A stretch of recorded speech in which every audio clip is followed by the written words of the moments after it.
the MFA screen and past the point that we get off that screen.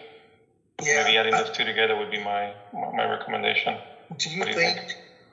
So my one thought on that is maybe we should separate them into different steps, knowing that they're both logged in. But I'm not sure.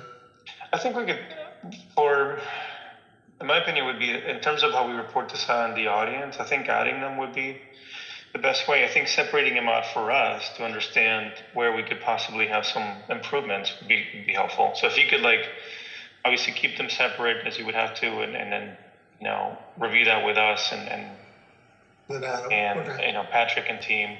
Then we could figure out where we stand. But we should note when it switches to MFA, and then basically state how we're going to be adding those numbers, right, or be recording what the performance is on that. Because there might be I'm sure there's going to be a change, whether it's up or down.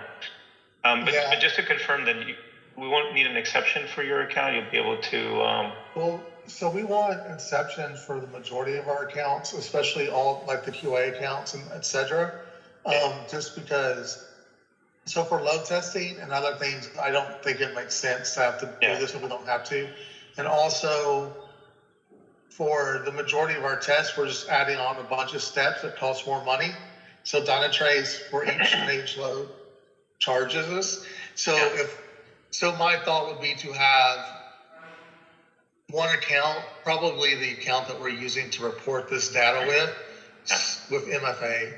And if we need a different account type because we're worried about a different load for that specific account, sure, we could do MFA for that as well.